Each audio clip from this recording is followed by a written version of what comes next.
Rock and roll.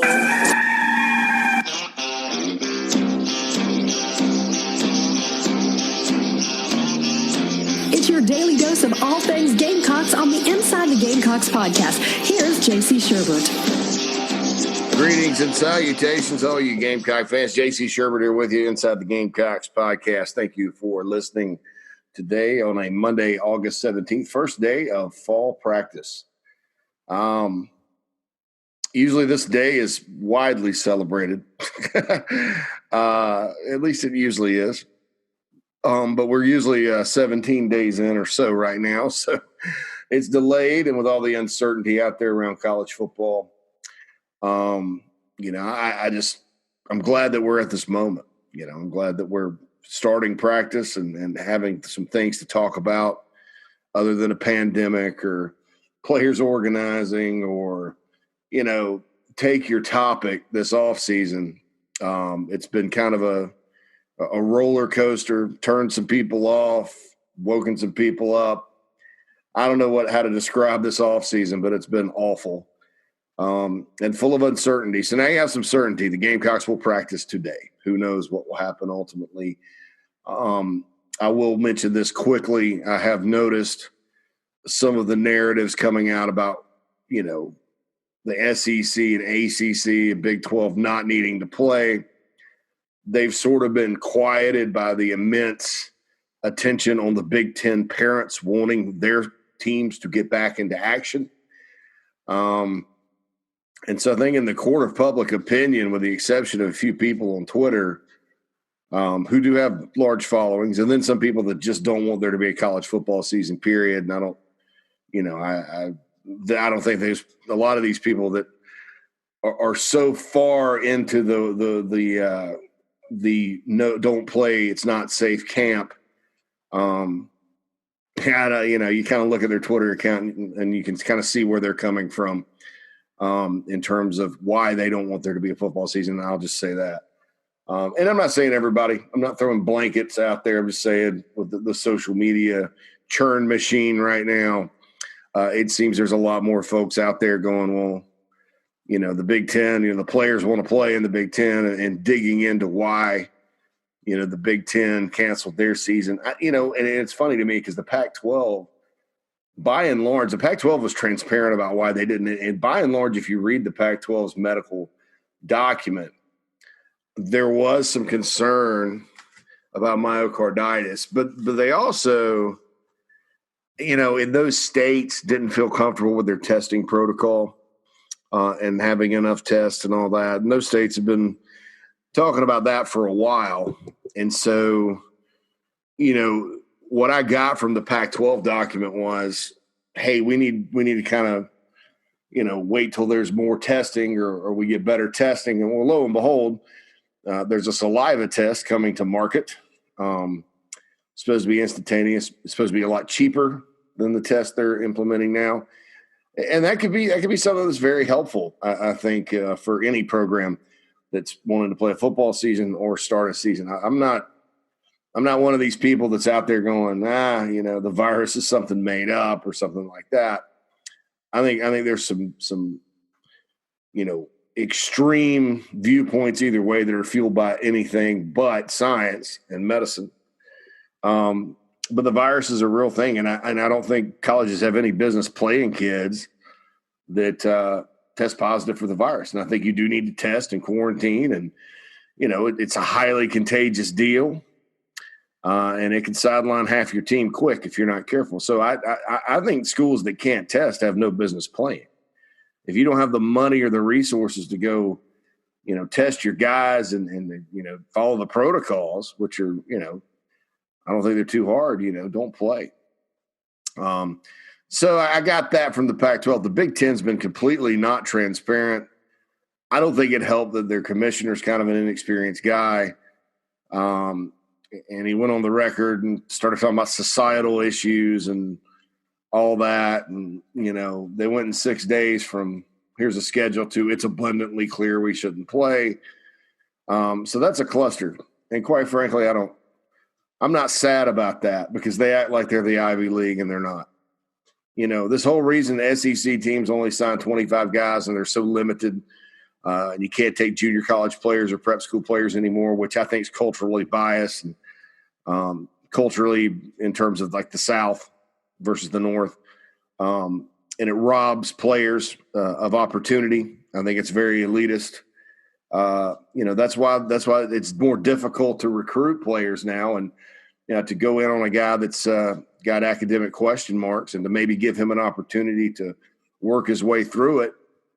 It's because of the Big Ten, because they basically had this fake news thing called oversigning, where it was very basic. They sat there and had very basic numbers and said X team signed X players. And then, these are the number of scholarships they have. And so some teams would be like at 102, and then, although that's plus 17, didn't take into account guys that didn't qualify that they placed, didn't take into account guys that had gotten injured and put on medical, can't take into account guys that just kind of quit, that weren't wearing off. And so there was this narrative with these numbers that SEC coaches were just down here signing guys and then cutting them loose. You cut him loose. And so I just, that conference, thinks its poop doesn't stink a lot. And that's no offense to their fans or their alums, because I think they're great. A bunch of large state-supported schools that are passionate about football are great in my book. But that academic end of that conference has turned its nose down at the SEC. And then for competitive reasons on the field, has raised some issues that weren't really issues. They're the kings of fake news when it comes to the SEC. And so I'm not sad that they're sort of getting theirs, right now, and that they look like complete incompetent imbeciles. Just goes to show you that, you can have all the fancy U.S. News and World Report school rankings that you want. You can be considered a public Ivy all you want. You can have a fancy degree all you want. But nobody's above, these days causing a dumpster fire. And I'll include myself in that. Yeah, it's just nobody's above lighting a dumpster fire in today's climate. All right, I released some VIP offensive tidbits on thebigspur.com today. If you are not a VIP member, obviously with practice starting, we're going to have lots of coverage. I think we got a 50% off deal right now. It's on the front of the site if you want to go check it out. You can get half off. We'll take you through the season, obviously all the recruiting and anything else that's breaking that happens. Myself, Tony Morrell, John Whittle. There's a little plug for the Big Spur. Go out and join. We have a bunch of members, thousands, and a great message board that's good for a laugh, if nothing else, at times. So come on, and it's not Twitter either. So it's a lot more tame than Twitter because it's a controlled environment. I talked about the offense on the site today, just about quarterback battle, wide receivers, what's going on at tight end, the fullbacks. And I wanted to talk a little bit about, and I mentioned this in the article, I didn't get too in depth to it, is Justin Turnentine. Okay, so Justin Turnentine came from, I believe it's Hutchinson Junior College or Coffeyville. God, I get those two confused. But anyway, he is junior college transfer, came in mid-year, class of 2020, first year. All the feedback I'm getting on this guy is amazing. It was Hutchinson Junior College. 6'7", 330. That's the South Carolina listing. Very little fat on his body. Moves around great. And is penciled in as the starter at left tackle right now. Now he's going to battle it out. I think Ja'Kai Moore and Jalen Nichols maybe will give him a run over there. But, you sign JUCOs to come in and play. So, unless it is a complete looks like Tarzan, plays like Jane situation, which judging by his film, he's got a nasty streak and it won't be. You never know till a guy gets up there and gets in games and everything's live. This could be the Gamecocks going 2 for 2 on JUCO offensive tackles because Dennis Daly's in the NFL, folks.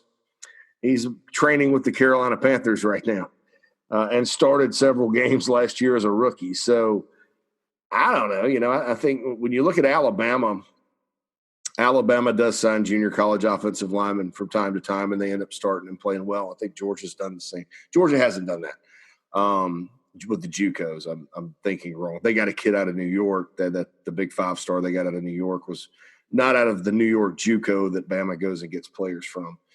But, LSU will get a JUCO offensive lineman. Lots of schools will do this. So credit if Turnitin ends up being good as people think. Credit Eric Wolford and Will Muschamp for going and finding this guy. I mean, it wasn't like he was too terribly highly recruited. Mid 3-star, number 6 offensive tackle in the JUCO ranks. Let's see who's ahead of him. Let's see, just for poops and giggles here. Who was ahead of him at offensive tackle? Well, so this kid from Detroit, Jeremy Flax, is going to Kentucky, was the only 4-star. Then you had Trevor Reed from Georgia Military. And let's see where he went to Louisville. So that's keep an eye on him this year.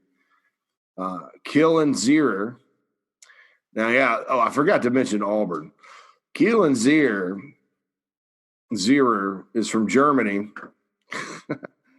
And I guess where was he at junior college? I guess he just kind of got thrown into he was at College of the Canyons out in California. So Sprackensee Auburn. They've got a German offensive tackle this year. They also signed Brendan Coffey from California. So Auburn had to replace a lot of offensive linemen. So you're going to see this. And the next guy was Antoine Reed from that college in New York, Asa College. He didn't go anywhere. I guess he didn't get in or take care of his business. And then Turnitin. So it's going to be interesting to follow because, you have 3 guys in the SEC ranked ahead of him per composite and in the JUCO ranks, and we'll see kind of how they go. 24/7 Sports took it a step further and ranked Martin Weierberg ahead of Turnitin. So, we'll see kind of how that goes. My guess, I have a guess here. My guess is that one of the guys from Auburn will be really good, one won't. Heck, maybe they both are, though. I like them both on film. Not as well as Turnitin, but I like them both on film. My guess is you scroll on down these rankings to number 9, Brandon Coleman from Trinity Valley Community College in Denton, Texas, going to TCU. My guess is that guy may end up being better than all of them. Just kind of a gut feeling. But like I say all the time, I've been wrong before and I'll be wrong again. So anyway, Turnitin is intriguing to me because I thought, too, that, this also allows Ja'Kai Moore. If Ja'Kai is going to be your left tackle in the future, and it may not be Ja'Kai, it may be Jalen Nichols. Who knows? It may be Vershawn Lee. Who knows? This allows Ja'Kai to kind of continue to develop. Now, he redshirted last year. Ja'Kai Moore did. Played one game, started the Clemson game. Thought played okay. But this allows you to kind of bring him and Nichols along slowly because you also have Dylan Wanham over at right tackle. And, what you want, let's say Turnitin's really good and can go pro after this year, which at his size, if he plays well, the pros like guys like that. Let's say Dylan Wanham goes pro. You need more Nichols to kind of take over those tackle spots next year. So I think that's, his presence is a good thing. It's kind of a bridge deal. Gilbert Edmond is a guy, you look at him when the Gamecocks signed him late. Some of you were haters because they flipped him from South Florida and Jeff Scott. I think we all know Jeff Scott knows what he's doing in recruiting. So does his dad. I mean, his dad, say what you want about his tenure at South Carolina. And I was not, and nor do I continue. I'm not a fan. On a personal level, I hear people, I don't know Brad Scott. I hear people say he's great. From a South Carolina standpoint, there were some things he did when he left that were just petty and unforgivable. And that's not going to Clemson. That's just kind of, how he left things. But say what you want, they were good at finding guys, players.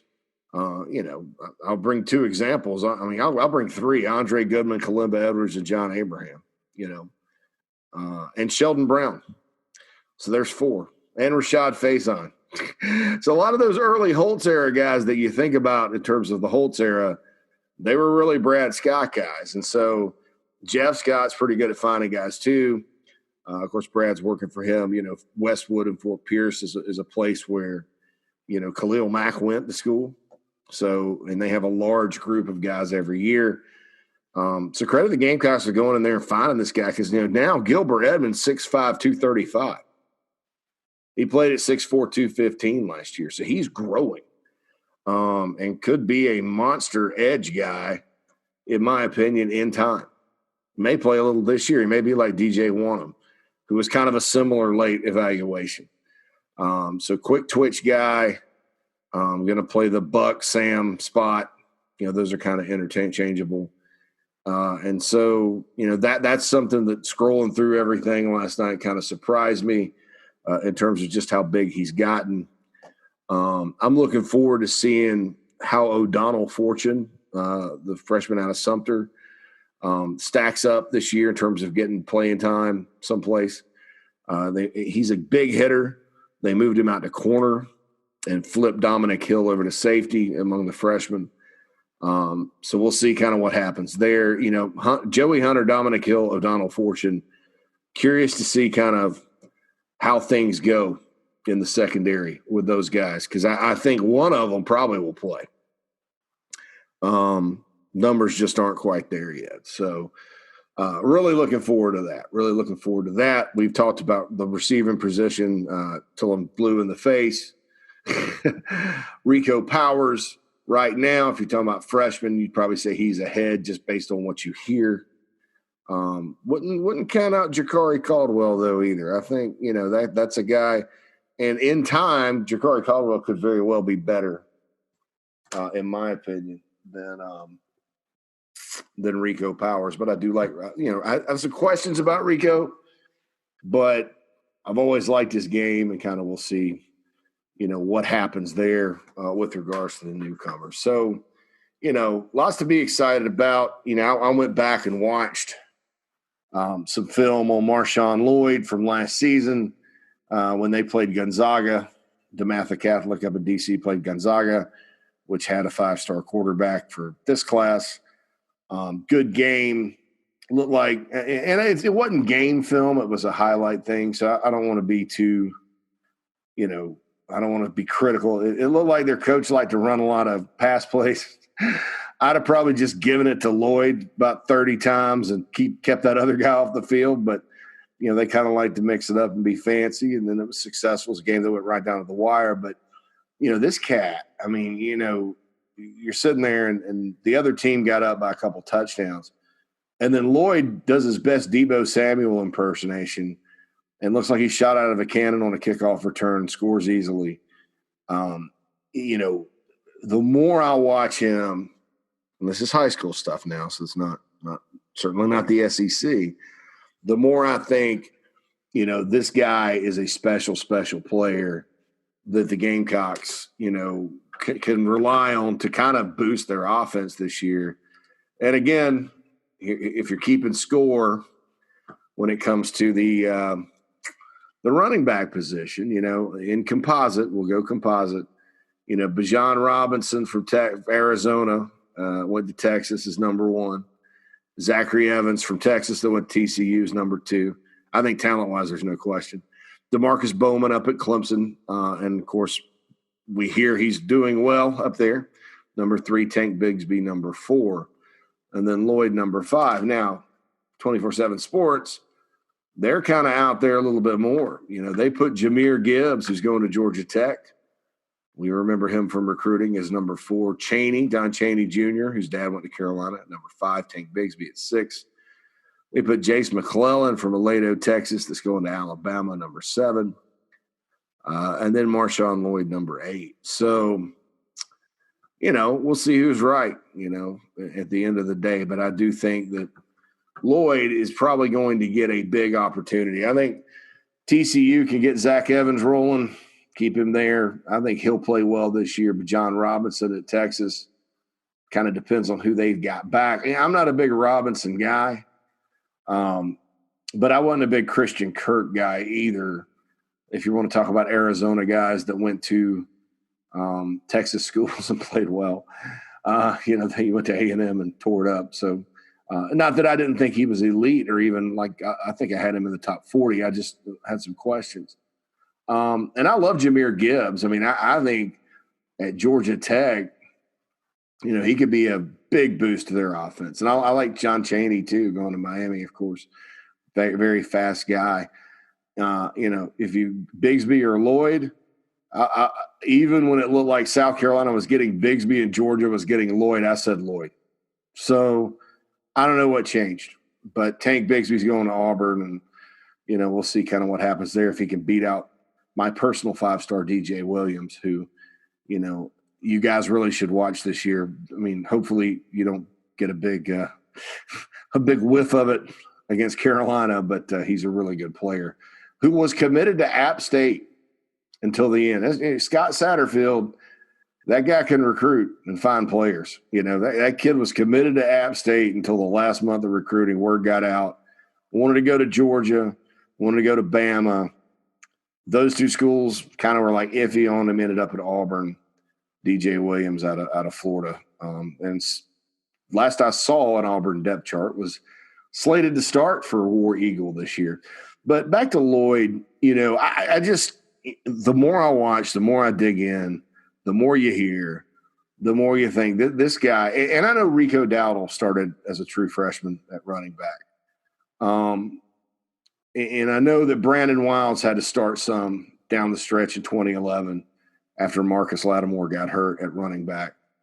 But there really hadn't been a feature guy. I mean, you think back, who are the true freshmen that have come in highly regarded and torn it up at Carolina? You think about Brandon Bennett back in the 90s. You think about Derek Watson under Lou Holtz, who came in and played well. Demetrius Summers kind of came in when there was a lot of people. I don't want to say it was a loaded backfield. It was a crowded one. But, they turned him loose as a true freshman that middle part of that season. I believe it was 2003. He played really well and then played bad at times, up and down. And then you have to go all the way to Lattimore. Bobby Wallace and the first Mike Davis early in the Spurrier era obviously started as true freshmen. But, this is the first one since Marcus, because the second Mike Davis came in highly regarded, but he was behind some players. And so, you kind of get that vibe. Now, Marcus Lattimore in and of himself, that and the defense getting a little older and Garcia having a year of experience under his belt and all that, and Alshon becoming a bona fide star. But all that was important too. But Marcus Lattimore, make no mistake about it, the Gamecocks don't win the SEC East in 2010 if it weren't for him. His effort at the Swamp alone. I mean, he 40 carries, 202 yards. I mean, just went up and down the field. And so, that was a guy that had an amazing impact. Can Marshawn Lloyd have that kind of impact? Are the Gamecocks even at the point where adding a Marshawn Lloyd is going to boost them to those heights? I don't know. I do think, though, you got a new offense with Mike Bobo. It is running back friendly. He is talented. South Carolina hadn't been able to run the ball in years, since 2014. I do think that, he's a guy that can make a difference. And so, I know Zaquandre White, or Quan White is what they're calling him, just got in, number one JUCO back in the country, all that. Watched his film last night too. I like the way he kind of runs aggressively. He is kind of upright at times. And then at times he's not. Pad level may be question mark. He does have good speed. With Lloyd, I'm more like, well, this guy could be a difference maker. With White, I'm really wait and see. I think there's some things to really like about him. There's some things that you kind of look at and, you're wondering if it translates. I hope it does. I know the coaching staff's really excited about him and they think he's a heck of an athlete. So I'm hesitant to say there'll be a 1-2 punch with Lloyd and White. Kevin Harris will factor in, Fenwick will factor in. They really like Rashad Amos, the other freshman coming in too. And, you can play running back as a true freshman in this league. So, at the end of the day, I think that's kind of how I see Lloyd and the running back position. And I think that gets lost on people sometimes because the Gamecocks were so bad on offense last year, and Muschamp's teams have not been good on offense. I think he'd be the first to tell you that. And things have been so negative that I think sometimes it's hard to think, well, you got a guy coming in that could really help. And so that's the deal there. So, Marshawn Lloyd, is he going to help, transform everything? Gamecocks go win the East like they did with Marcus Lattimore. I don't know. It's a different time. We're in a different space right now. And I also don't think you're going to give Marshawn Lloyd 37 to 40 carries a game. I mean, I can't see that happening. Even at Georgia with all the great backs they had, Bobo, ran them in and out as a 1-2 punch. So we'll see what happens. I think that's my little spiel there. Okay, so today I guess we got some things going on today. 3:00 Eastern on the Paul Feinbaum Show. The Gamecocks will learn of their Week 1 opponent. I have no idea who it's going to be. I have a gut feeling Georgia, but that just may mean that, I'm thinking back to the 90s or whenever when the Gamecocks usually played Georgia first. Maybe like something out of left field like Tennessee. Carolina never plays Tennessee early. That'd be the earliest time they've played them in a while if they completely shuffle it up. Maybe somebody like Vandy or Missouri. I mean, it literally could be any of the 10 teams, and I would not be surprised at this point. And it just kind of depends on what the SEC wants to do. I mean, are they looking to preserve the third Saturday in October for Alabama, Tennessee? Are they looking to kind of keep the cocktail party down in Jacksonville the same weekend? Or is the Egg Bowl and Iron Bowl going to be played at the end? Do they keep everybody? I mean, what's going to happen? That's the question on that. I mean, are they going to take that final Saturday that was full of the rivalry games and sort of, match, Carolina with Florida or Georgia, or Kentucky?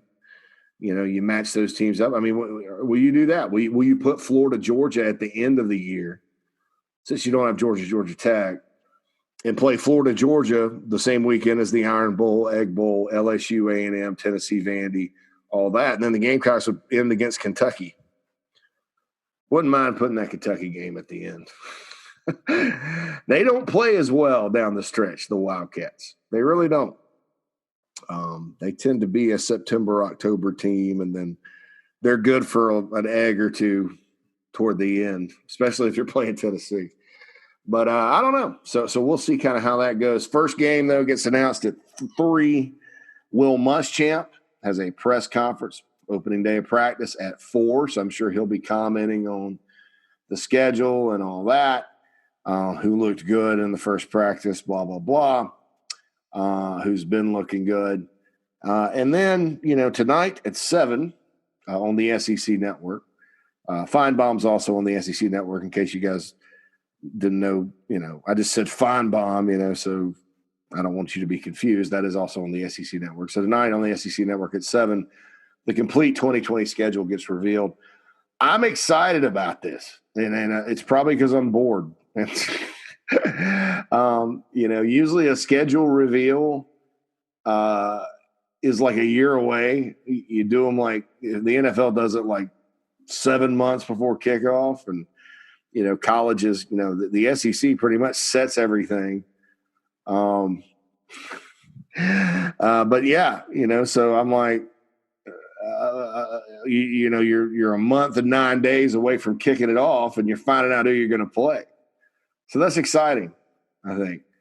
To me, it's just something tangible. And then we can talk about the schedule for the rest of the week. I will here, and break it down and talk about all of that. So that's a pretty good deal. There's some guys announcing in recruiting. I don't think South Carolina's getting any of them. Javon Bullard, and there's the crystal ball coming in from Rusty Manziel. Javon Bullard, Georgia. And so he was a guy, a 3-star kid out of Milledgeville that the Gamecocks had offered early. Really good player. Everybody liked him. And you folks that were grumbling about him being a 3-star and that always want to label guys based on their star rating, Georgia didn't think so. Georgia thought he was good enough to play there, and so you lost him. Hey, look, taking a kid out of Milledgeville, Georgia, that Georgia wants is tough, especially a high school kid. So hats off to the Bulldogs for getting a good one today. Kevin Gilliam, Oklahoma or Penn State. Gamecocks have fought the good fight running third. And then, who's the other one? He's not a guy that I even thought would register on the Gamecocks radar. DeMarcus Smith. I don't know. I don't know about him. He's a guy that they've kind of, and he announces later this week. He's a guy that he said good things about Carolina. He's one of those Florida kids that you just don't know. And I don't know that, if they got him. I'm sorry, DeMarcus Smith is from Birmingham, Alabama. So I don't know. I don't know if he would be a guy, maybe an Ole Miss guy or whatever.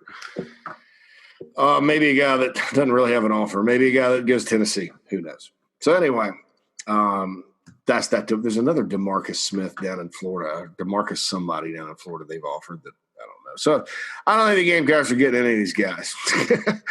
And that's not to bust your bubble or anything. I just, we have a wave of guys the Gamecocks have been involved with that, they're probably not going to get. Now, what do I always say? I've been wrong before. I'll be wrong again. So we'll see what happens with that. I didn't expect Marshawn Lloyd to come to South Carolina on Memorial Day last year. And George Wilson was not looking good before he committed to the Gamecocks earlier. So this staff will surprise you on the recruiting trail. And I think there was a lot of negativity about Jordan Birch for a while too. So Jordan Birch, speaking of him, my goodness, he's taken, some pictures on campus and all that. I mean, here's a guy that, that they need to play the buck, and he was about 280 or so in high school, but had the ability to trim down. He has just an elite in terms of, upside, monster type. I think if he keeps his weight down and can run and all that, this guy could end up being special. And you expect that from a 5-star guy, quite frankly. But, just looking at his ability to kind of get lean, I think that's tremendous. And I think Jordan Birch, I think you're going to hear from him at some point this year. Maybe not early on, but you're going to hear from him this year and for a while when it comes to South Carolina. So, that's something that, I always like to keep an eye on is how do they look after, once they get to campus and they've been training and all that.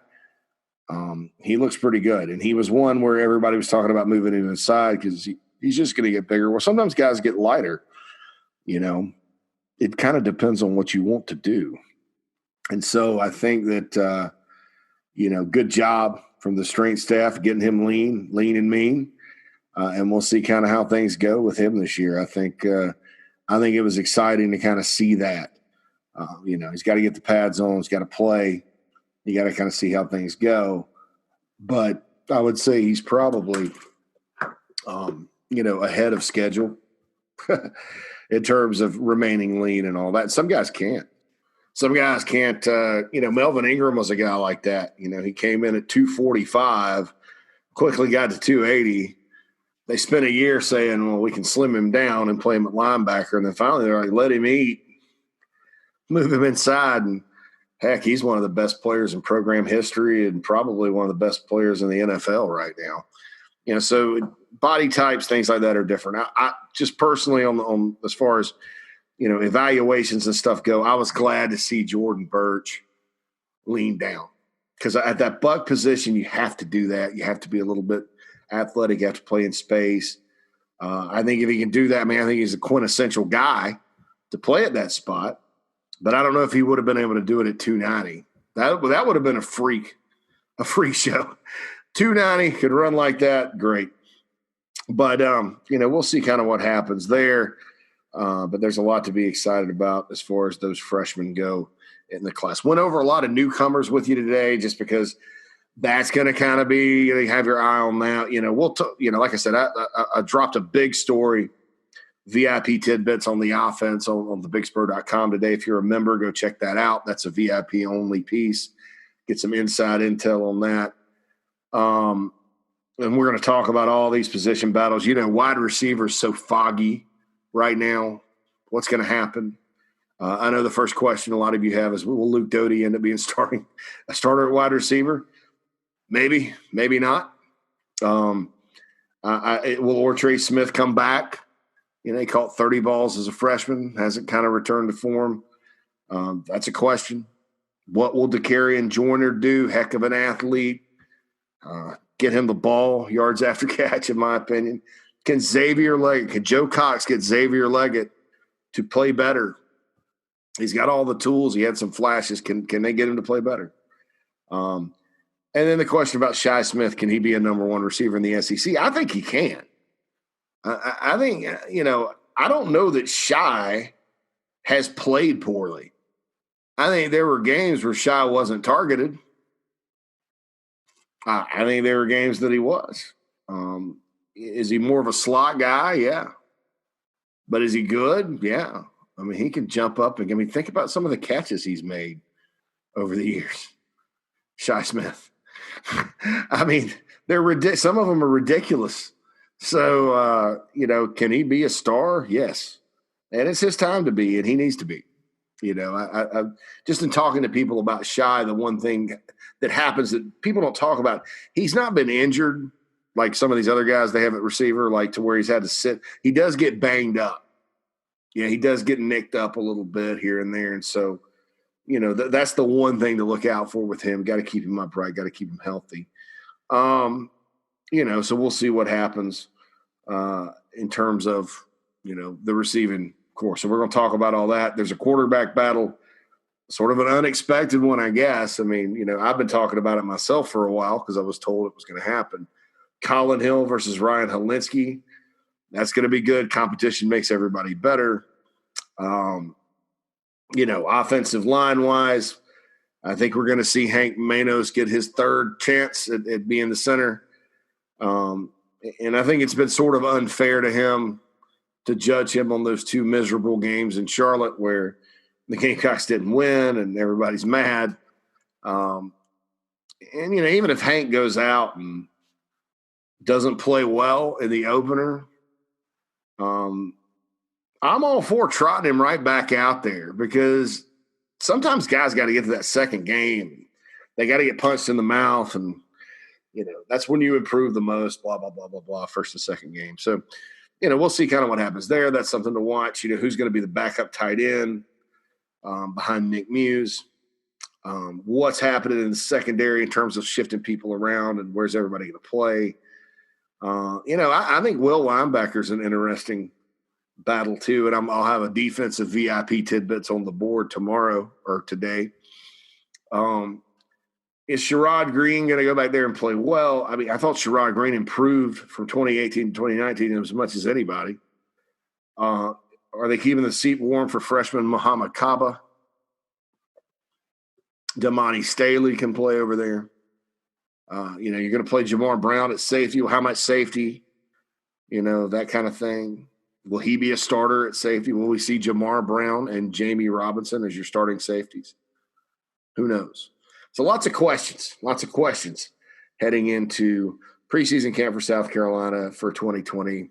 And thank God we got to talk mostly football today, because that's what I like doing, talking ball, giving my opinions on football and letting you guys have scoop and intel and tell you what I'm hearing and all that.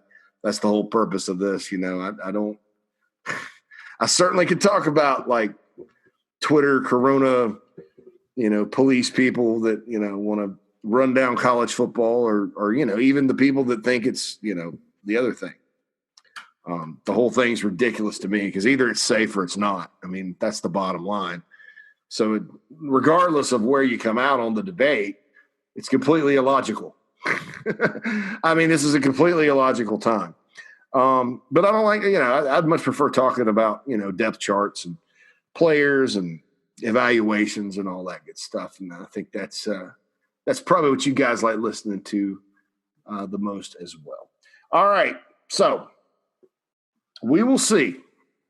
What the ultimate deal is on the schedule. Maybe I'll have like what they call an emergency podcast. I don't think it's an emergency when the schedule gets released, but maybe I'll have something I'll drop later tonight where I'll kind of break the schedule down. If not, I'll definitely be back tomorrow morning. But stay tuned to thebigspur.com. Follow at the Big Spur Pod.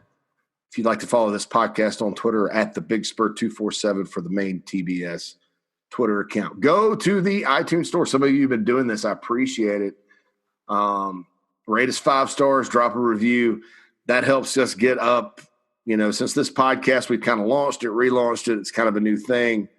That helps us get up into the Apple iTunes store, Gamecock podcast ecosystem, so to speak. And it's quite an ecosystem. I'll be on Locked on the Gamecocks podcast for those of you that listen to Keith's podcast, Patreon members. I'll be a guest on there today. JB and Goldwater later this week. And JC and Morgan will probably have another episode coming your way too. But speaking of just this podcast, go to the iTunes store, Apple store, Apple Podcast Store, whatever. It's not a store, really. It's just where you go get podcasts. Give me a rating. Drop a review. That helps. And I appreciate each and every one of you. This has been Inside the Gamecocks. JC Shurburtt. Have a great, eventful Monday, everyone.